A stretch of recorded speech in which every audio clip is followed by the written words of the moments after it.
Bonjour à toutes et à tous, et bienvenue sur la chaîne Histoire vraie de crime. Aujourd'hui, j'aimerais vous emmener dans un dossier chargé de secrets et de révélations bouleversantes qui s'est déroulé au début du printemps 2021 dans la ville de Vancouver, au Canada. Il s'agit d'une affaire qui a ébranlé la vie de plusieurs personnes et mis en lumière un réseau criminel insoupçonné. Si mon récit vous plaît, n'oubliez pas de me soutenir en laissant un like et en vous abonnant à la chaîne. Je vous en serai vraiment reconnaissante. Au moment où l'histoire commence, deux jeunes femmes, liées par une forte amitié, semblaient mener une existence paisible. La première, nommée Natalie Burke, avait emménagé à Vancouver seulement 1 an auparavant.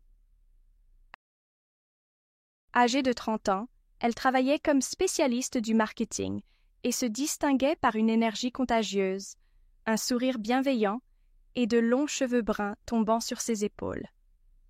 Ses yeux noisettes illuminaient son visage d'un éclat plein de curiosité et d'optimisme. Déterminée et organisée, elle s'était rapidement créé un cercle de connaissances dans ce nouvel environnement urbain. Tout au long de son parcours, elle avait su se faire apprécier pour sa sincérité et sa volonté de bien faire. Sa meilleure amie, une femme d'1 an son aînée répondant au nom de Trish Collins, était grande, élancée et arborait de courts cheveux blonds platine. Sur son poignet gauche, elle portait un discret tatouage de petites fleurs, détail qu'elle laissait rarement entrevoir. À première vue, Trish donnait l'impression d'être chaleureuse et toujours prête à aider. Elle s'adaptait à toute situation avec aisance et dégageait une confiance en elle qui suscitait l'admiration de ceux qui la rencontraient. Aux yeux de beaucoup, ces deux amies formaient un duo exemplaire, l'une plus spontanée et l'autre plus pondérée, mais unies par un soutien mutuel sans faille. À Vancouver, elle profitait de la vie citadine et de la proximité de l'océan, aimait se balader près du port et fréquenter les cafés du centre-ville. Les soirs de fin de semaine, elle retrouvait parfois un petit groupe de connaissances dans un bar local, ou bien se rendait à des événements culturels.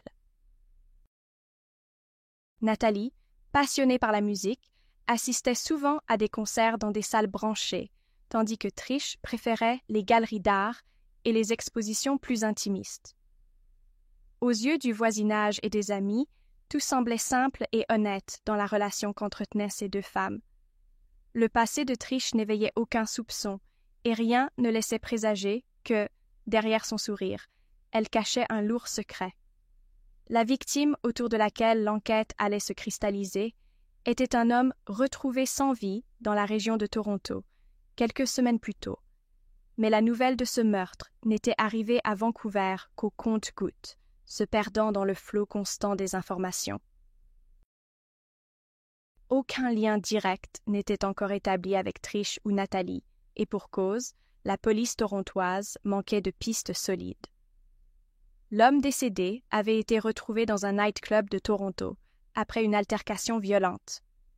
Les bandes d'une caméra de sécurité, très partiellement exploitée, montraient une silhouette féminine fuyant les lieux. Mais l'image était floue, et l'identification difficile. La première secousse dans le quotidien de Nathalie survint lors d'un simple dîner à la maison. Elle avait invité Trish chez elle pour célébrer quelques bonnes nouvelles professionnelles. Après un repas convivial, Nathalie eut besoin de chercher quelque chose dans le sac de son invitée, avec la permission de celle-ci. En fouillant à la hâte à la recherche d'un briquet, elle tomba sur un document qui l'interpella. Il s'agissait d'une carte d'identité affichant le visage de Trish, mais sous un autre nom. La photo était similaire, excepté qu'elle portait un style de coiffure plus ancien, et le tatouage de fleurs sur le poignet était à peine discernable. Nathalie, troublée, demanda à son amie la raison de cette carte. Trish haussa les épaules, prétendant qu'elle l'avait trouvée, et qu'il s'agissait sans doute d'un mauvais tour ou d'une erreur administrative. L'excuse, trop vague, provoqua un sentiment d'inquiétude chez Nathalie, d'autant plus que l'ambiance de la soirée s'était soudainement alourdie. Elle regretta d'avoir farfouillé dans le sac, mais quelque chose la poussait à vérifier s'il pouvait y avoir d'autres incohérences. Le lendemain matin, un avocat représentant la famille de la victime de Toronto fit irruption à la porte de Nathalie. Cet homme, visiblement épuisé et déterminé, lui expliqua avoir obtenu son adresse après des recherches minutieuses concernant l'entourage de Trish. Il raconta que sa cliente, la famille de l'homme assassiné, le pressait de retrouver la principale suspecte dans cette affaire, et que tous les indices pointaient désormais vers Trish, dont la description coïncidait avec la silhouette dans la vidéo de sécurité. L'avocat souligna que des analyses génétiques menées sur des traces de sang prélevées dans le nightclub confirmaient la présence de 2 personnes. Les enquêteurs torontois disposaient également du témoignage d'un témoin oculaire anonyme, affirmant avoir aperçu une femme grande et mince, arborant un tatouage caractéristique au poignet. Même si le visage était resté masqué, cette description rappelait fortement la meilleure amie de Nathalie. Les preuves étaient certes indirectes, mais, selon l'avocat, elles suffisaient à justifier un avis de recherche national émis par la police. Choquée, Nathalie se sentit déchirée entre son attachement à son amie et les révélations terrifiantes qui se profilaient. Après le départ de l'avocat, elle revécut mentalement chaque moment passé avec Trish depuis leur rencontre. Rien, absolument rien, ne laissait croire que cette dernière pouvait être mêlée à un meurtre. Nathalie essaya de joindre Trish à plusieurs reprises pour clarifier la situation, mais les appels restèrent sans réponse. Au même moment, la police locale reçut un dossier détaillé de Toronto et lança des recherches actives à Vancouver. Les jours qui suivirent furent un tourbillon de doutes pour Nathalie. Elle tenta de se convaincre qu'il devait y avoir méprise ou que l'avocat s'était trompé de cible. Pourtant, un élément l'empêchait de reléguer la question au second plan. Cette fameuse carte d'identité découverte dans le sac de Trish, avec un autre nom et une photo quasiment identique. Pendant que les forces de l'ordre vancouveroises s'organisaient, une chef enquêtrice fut dépêchée spécialement pour collaborer avec ses homologues torontois. Cette enquêtrice, réputée pour son sens aigu de l'observation et sa rigueur méthodique, décida de convoquer Nathalie. Elle l'interrogea sur les habitudes quotidiennes de Trish, ses fréquentations, ses sorties, sa famille. Nathalie expliqua que Trish affirmait être orpheline et avoir grandi dans une autre province du Canada, sans liens familiaux solides. Elle mentionna brièvement que Trish parlait parfois d'une période difficile à Toronto, évoquant vaguement un ancien travail de serveuse dans un bar, mais sans s'étendre sur les détails. L'enquêtrice nota consciencieusement chaque information, cherchant à établir un fil chronologique précis des mouvements de Trish depuis l'année précédente. Elle posa des questions sur ses horaires, sur les endroits qu'elle fréquentait à Vancouver, sur la possibilité de complicité locale. Parallèlement, la police éplucha les moindres indices retrouvés dans l'appartement de Trish. Les techniciens de scène de crime examinèrent son ordinateur, collectèrent des échantillons d'ADN dans sa salle de bain, cherchèrent la moindre trace de correspondance suspecte. Il apparut rapidement que Trish possédait plusieurs cartes d'identité sous différentes identités, toutes assorties de photos similaires, mais portant des prénoms divergents. Cette découverte indiquait clairement un comportement organisé, suggérant que la femme en fuite n'était pas une simple victime d'erreurs judiciaires. De plus, des échanges de courriels retrouvés sur un compte caché laissaient entrevoir des liens avec des individus connus pour leurs activités criminelles dans le milieu interlope de Toronto. Les soupçons prirent alors une dimension plus vaste. Il ne s'agissait probablement pas d'un acte isolé, mais plutôt d'un réseau plus complexe. L'enquêtrice principale intensifia ses recherches et rencontra le procureur de la Couronne pour accélérer la procédure. Ce dernier, fermement décidé à faire toute la lumière sur cette affaire, chargea une équipe d'enquêteurs de se rendre à Toronto afin de creuser dans le passé de Trish et de confronter les témoins locaux.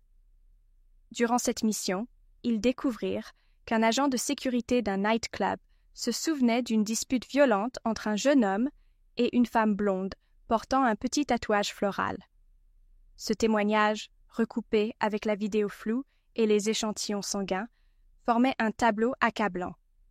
Quand ils comparèrent la silhouette et l'allure générale de la suspecte à des clichés plus anciens de Trish, la coïncidence s'avérait flagrante.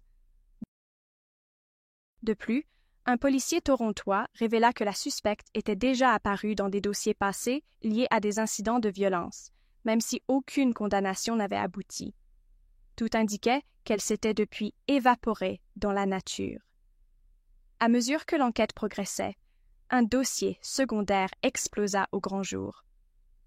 Un autre homicide non résolu, commis l'année précédente, présentait des similarités dans la manière dont la victime avait été retrouvée.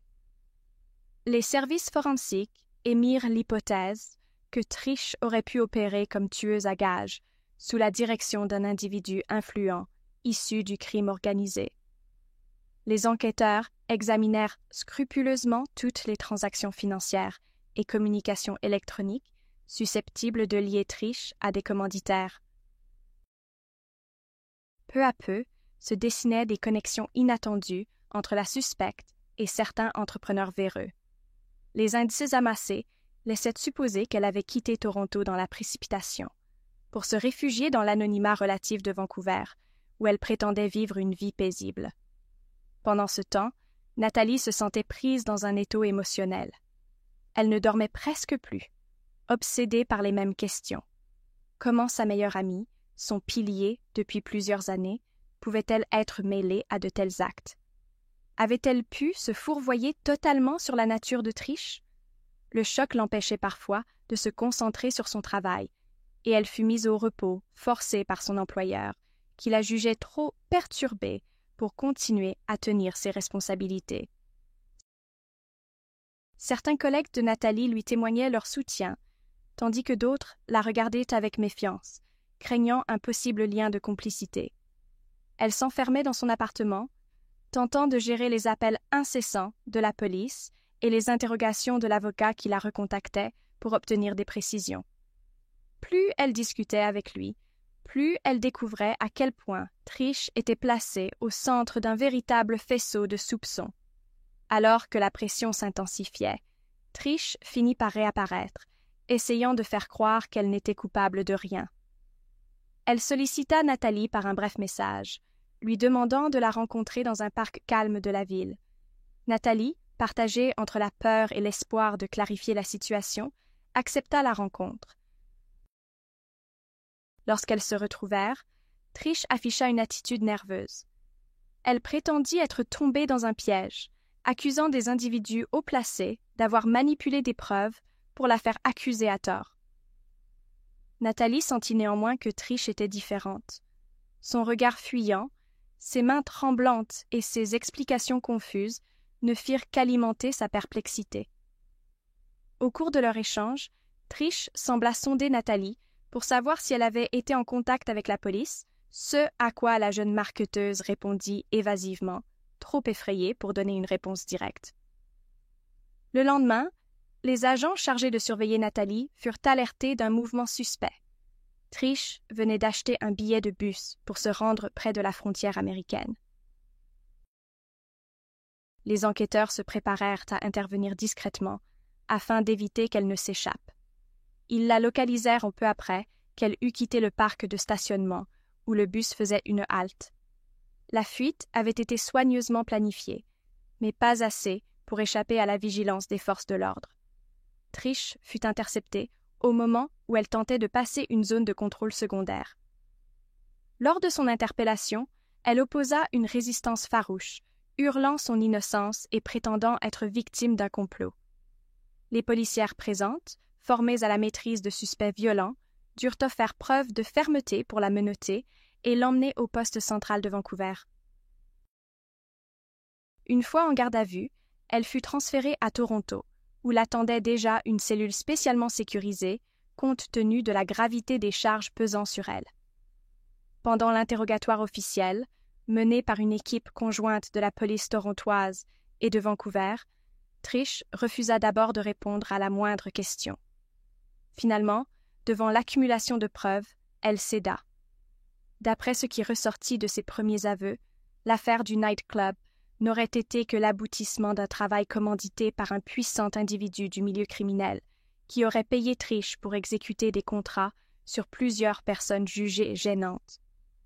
Les enquêteurs, horrifiés, réalisèrent qu'ils avaient affaire à un réseau plus étendu, dont Trish n'était qu'un maillon particulièrement dangereux. L'instruction judiciaire se déroula alors sous haute tension. Le procureur poursuivit Trish pour meurtre avec préméditation et envisagea d'ajouter d'autres chefs d'accusation liés aux homicides non élucidés. Il insista pour qu'elle soit jugée pour l'ensemble de ses actes, et les médias de Toronto comme de Vancouver commencèrent à se passionner pour ce dossier atypique. Les journalistes abordèrent le sujet des tueurs à gages sévissant au Canada, interpellant l'opinion publique sur le fait que de tels crimes puissent exister au cœur de villes considérées comme sûres. Trish fut représentée par une avocate commise d'office, car aucun cabinet de renom n'accepta de défendre un dossier si explosif sans garantie de collaboration sincère de la part de l'accusé. Cette avocate, malgré la réputation sulfureuse de Trish, accomplit son rôle avec professionnalisme et rappela le principe de la présomption d'innocence. Le procès débuta quelques mois plus tard dans une grande salle d'audience de Toronto, capable d'accueillir la presse et le public nombreux. L'accusation exposa de façon méthodique les preuves matérielles, relevés bancaires, conversations e-mail, enregistrements de caméras, témoignages d'experts en balistique et en analyse d'ADN, tout pointait vers Trish. La défense essaya de souligner certaines zones d'ombre, proposant l'hypothèse que des complices auraient pu se servir de l'identité de Trish pour commettre les crimes.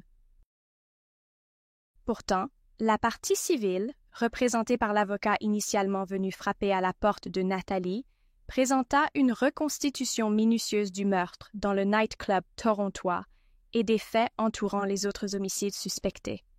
Le témoignage du procureur ajouta un poids considérable, car il démontra la précision chirurgicale avec laquelle les actes avaient été commis.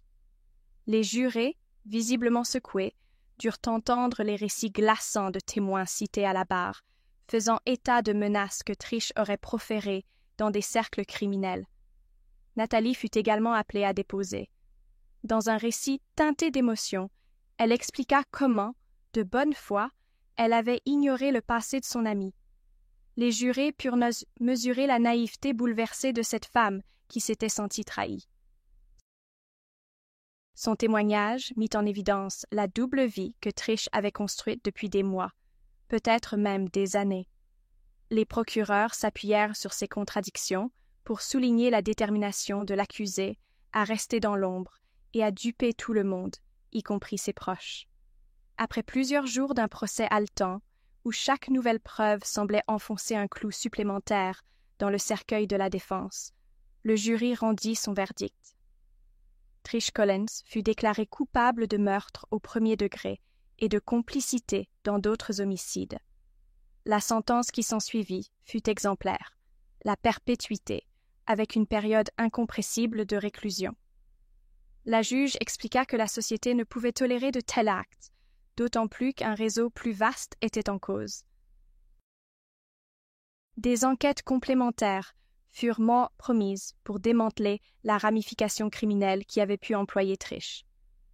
Les conséquences de cette affaire retentirent longtemps après la clôture du procès. Nathalie, après avoir témoigné, chercha à reprendre le cours de son existence. Elle dut toutefois changer d'adresse et modifier ses habitudes, car une médiatisation inattendue avait exposé son visage et son nom. Elle suivit une thérapie pour surmonter le traumatisme et la culpabilité ressentie d'avoir côtoyé pendant si longtemps une personne visiblement dangereuse. L'avocat de la famille de la victime principale demeura un soutien moral pour cette famille, leur permettant enfin de commencer un deuil. Les enquêteurs poursuivirent leurs investigations pour mettre à jour le réseau de commanditaires, découvrant par la suite l'implication d'un homme d'affaires influent, soupçonné d'avoir eu recours à des services criminels pour régler des conflits. Bien que ce ne fût que le début d'un vaste démantèlement, l'arrestation de Trish marqua un pas décisif. Le nom de Trish Collins resta gravé dans la mémoire collective comme celui d'une tueuse redoutable, dissimulée derrière un masque d'amitié et de normalité. Vancouver, quant à elle, tenta de retrouver sa quiétude ordinaire, mais les habitants eurent pour un temps l'impression que leur ville paisible avait abrité une face cachée de violence et de mensonges. Les gens proches de Nathalie, comprenant l'ampleur de ses souffrances, l'encouragèrent et lui offrirent l'assistance dont elle avait besoin pour réapprendre à faire confiance. À la fin, cette affaire sonna comme un rappel brutal que la trahison peut se cacher derrière les apparences les plus innocentes et que la justice, malgré ses lenteurs et ses complexités, demeure la principale voie vers la vérité. De mon côté, je me sens encore fébrile à l'idée de repenser à ce drame et à son impact sur toutes les personnes touchées. J'ai réalisé à quel point un simple geste, tombé sur une carte d'identité suspecte, pouvait bouleverser le cours d'une vie. Je suis émue d'avoir pu vous partager cette histoire et j'espère qu'elle vous a permis de réfléchir aux conséquences que peuvent avoir les secrets les plus sombres. Je vous remercie d'avoir suivi cette histoire jusqu'au bout. J'apprécie énormément le temps que vous avez consacré à découvrir les détails de ce dossier fascinant, même s'il reste en partie effroyable. Si vous avez envie d'explorer d'autres enquêtes et de vous plonger dans de nouveaux mystères, je vous propose de regarder les vidéos que je vous recommande juste après. Je serai ravie de continuer à vous accompagner dans ces plongées, au cœur des affaires criminelles les plus marquantes. Prenez soin de vous et à très bientôt pour d'autres récits sur la chaîne.